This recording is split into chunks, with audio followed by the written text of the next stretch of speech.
परिचय करा देते हैं आज के मेहमानों से। प्रेम शुक्ला भारतीय जनता पार्टी के नेता प्रवक्ता, जोरदार तालियों से अभिनंदन है। अखिलेश प्रताप सिंह कांग्रेस पार्टी के वरिष्ठ नेता प्रवक्ता, जोरदार तालियों के साथ उनका अभिनंदन है। कंचना यादव प्रवक्ता राजद की, जोरदार तालियों से अभिनंदन है। सत्यप्रकाश मिश्रा नेता जनता दल यूनाइटेड के, जोरदार तालियों के साथ अभिनंदन है। और अंसार रजा हमारे साथ हैं जो जुड़ रहे हैं कुछ देर के अंदर। लेकिन बहस का एजेंडा पहले आपको बता देते हैं क्या है। घुसपैठियों को बचाने के लिए एसआईआर का क्या विरोध हो रहा है। एजेंडा नंबर 2, चुनाव आयोग के खिलाफ क्या बांग्लादेश मॉडल अराजकता फैलाने का प्रयास है, जैसा योगेंद्र यादव ने बोला। टोपी, मस्जिद और मंदिर पॉलिटिक्स के पीछे क्या वोट बैंक का एंगल है, चाहे वो बीजेपी है, चाहे वो कांग्रेस और राजद है। और भ्रष्टाचार के खिलाफ बिल से विपक्ष को डर क्यों है। तो ये आज 4 बहस के बड़े एजेंडे हैं। जोरदार तालियों से मेरे युवा मित्रों का भी अभिनंदन है। मैं इस चर्चा की शुरुआत करता हूं सत्यप्रकाश मिश्रा आपसे।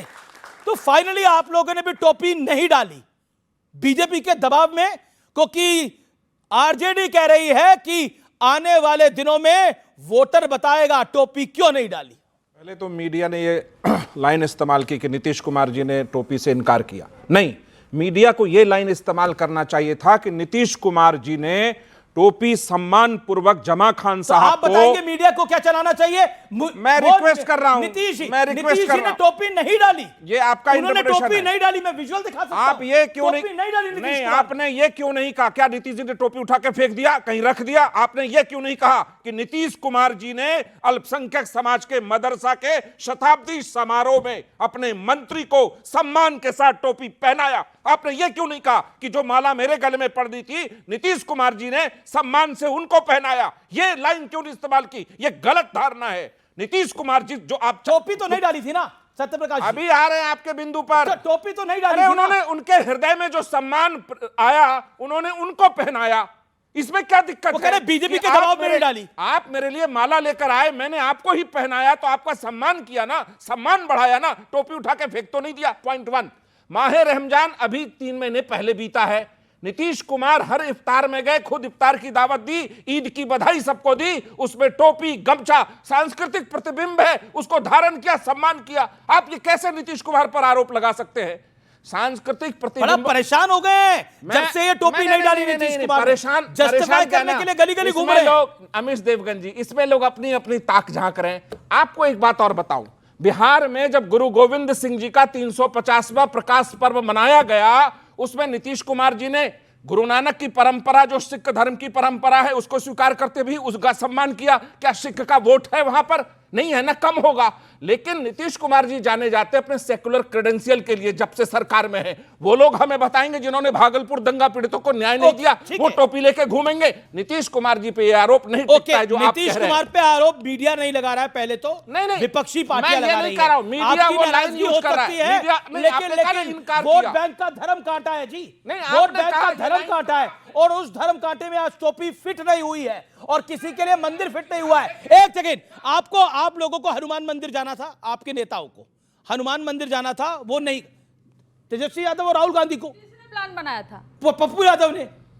मुझे लगा आपने प्लान बनाया था। मेरा प्लान कैसे बना होगा? पप्पू यादव इंतजार करते रहे, वो पहुंचे नहीं। इनके टोपी के आप पीछे पड़ गए। आपको टोपी का वोट चाहिए, तिलक का वोट नहीं चाहिए, बीजेपी ये कह रही है। अब बताइए क्या करेंगे? सुन लीजिए। पहली बात कि आरजेडी का हर रोज तेजस्वी जी का, राहुल गांधी जी का एक प्लान बना होता है कि यहाँ से निकलेंगे, यहाँ जाएंगे, और कोई आदमी अलग से प्लान बना के बैठा। कोई आदमी नहीं, पप्पू यादव। अरे भाई सुन लीजिए। दूसरी बात कि टोपी कहीं एक सुन लीजिए, एक समय था कि प्रधानमंत्री नरेंद्र मोदी जी का हाथ भी नहीं पकड़ते थे नीतीश कुमार जी कि गोधरा कांड में मुसलमानों के साथ इन्होंने ऐसा किया है। लेकिन आज वही अब काम कर रहे हैं जो प्रधानमंत्री नरेंद्र मोदी जी करते हैं। टोपी नहीं पहनने का काम, टोपी से पहचान लेते हैं, दाढ़ी से पहचान लेते हैं, कपड़े से पहचान लेते हैं। इसमें 2 चीजें, या तो नीतीश कुमार जी अपने होश में नहीं है, अचेत अवस्था में, उनको समझ ही नहीं आ रहा है कि क्या कर रहे हैं, या तो होश में है अगर तो वो मोदी जी की लाइन ले रहे हैं। बोला तो मेरे पास एक अपडेट है, उस पे वो प्री प्लान था, शेड्यूल था, लेकिन उसके बावजूद नहीं गए। अरे किसी का प्लान रहा होगा, हमारा तो प्लान नहीं था। वो कहा जबरदस्ती हमारे प्लान में। तो क्यों कह रही है जेडीयू और बीजेपी, एनडीए क्यों कह रहा है कि जान के नहीं गए, वोट बैंक के चक्कर में नहीं गए? ओके, देखिए, और नीतीश जी के लिए जो शब्द यूज करे उस पर जवाब नहीं, आपका। पहला तो मदरसा का जो शताब्दी समारोह मनाया गया, नीतीश कुमार जी ने वहां उन लोगों से बातचीत भी की, भाषण भी दिया। तो पहले इनकी चेतना तो शून्यता हो गई है कि जो मुख्यमंत्री तमाम चीजों का उद्घाटन कर रहे हैं, संबोधित कर रहे हैं, जनता से मुखातिब होकर ज्ञापन ले रहे हैं, उनको आप अचेता। बात क्या है कि जब से इनकी सत्ता चली गई ये चेतना में है ही नहीं, अनगरल बात टिप्पणी करते जा रहे हैं। अब आइए हनुमान राम टोपी संस्कृति देखिए, हमारी पार्टी और हमारे नेता ने हर संस्कृति हर धर्म का सम्मान सदैव किया है, आगे भी करते रहेंगे। जी, ना हम इस पे कोई राजनीतिक रोटी सेकते। इनको हनुमान जी को प्रणाम करना है तो आशीर्वाद मिल जाएगा, ठीक है, नहीं करना है तो आशीर्वाद चलिए उसके बाद भी शायद मिल जाए। हनुमान जी का दिल बड़ा है, हनुमान जी अपने भक्तों के प्रति आशीर्वाद देते हैं। आपको घुसपैठियों के साथ जाना है। प्रधानमंत्री ने भी बोला कि आप लोग घुसपैठियों के साथ खड़े हैं आज। देखिए, प्रधानमंत्री जी तो कह के खुद फंस गए। 11 साल से सत्ता में वो हैं, अगर घुसपैठिया तो पहले अमित शाह को बर्खास्त करके ये बात को कहें कि मेरा गृह मंत्री इतना नकारा था कि घुसपैठिए बिहार में आ गए। सरहदों की सुरक्षा गृह मंत्रालय के प्रधानमंत्री के पास होती है, और अगर प्रधानमंत्री इस बात को स्वीकार कर रहे हैं तभी इस बात को माना जाएगा कि अगर इतनी बड़ी गलती हुई है तो प्रधानमंत्री अपने गृह मंत्री को पहले बर्खास्त करें, वरना ये अनर्गल झूठा असत्य बयान अपने चुनावी लाभ के लिए, वोटों के भाईचारे को वोटरों में खराब करने के लिए ये प्रयोग करते हैं। और ये मोदी जी की आदत है, कभी वो मुद्दे की बात कर ही नहीं सकते, रोजी रोजगार की बात करेंगे ही नहीं। उनको सिर्फ सांप्रदायिकता के अलावा एक भाषण दिखा दिए 10 मिनट का भी, मैं तो 20 बार कह चुका हूं कि कोई बीजेपी के नेता भी नहीं बोल सकता। तो मोदी जी अगर ये कह रहे हैं तो इसकी गंभीरता तभी होगी जब अपने गृह मंत्री को बर्खास्त कर दें। कहा ये मेरा गृह मंत्री फेल है, घुसपैठिए आ गए हैं, मैं इसको बर्खास्त करता हूं। आपका नेता ने मंदिर स्किप कर दिया और बीजेपी कह रही है घुसपैठियों का साथ दे रहे हैं। आपको तुष्टिकरण करना है जवाब इसका। पप्पू यादव इंतजार करते रहे।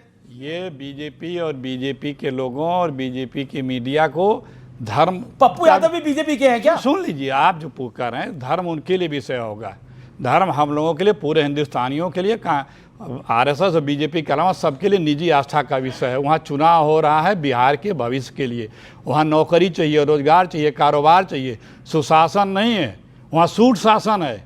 रोजाना कई हत्याएं हो रही हैं, सूट शासन बता रहे हैं।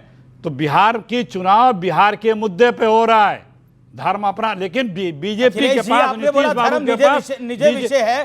तो राहुल गांधी जनेऊधारी है, ये पब्लिक मीटिंग के अंदर क्यों बताया गया था, मुझे बताइए। अरे भाई, ये बताया गया था धर्म निजी विषय है अभी आपके लिए एकदम, क्योंकि इसी तरह कोई पूछा, वहाँ पे भी गया था ना राजस्थान में, तो भी पता लग गया, पंडा पूछते हैं, बताया गया है। आज बिहार की धरती पे 11 साल से मोदी जी हैं और कितने सालों से नीतीश जी हैं, ठीक है, एक भी अपनी उपलब्धि नहीं गिना पाए। जवाब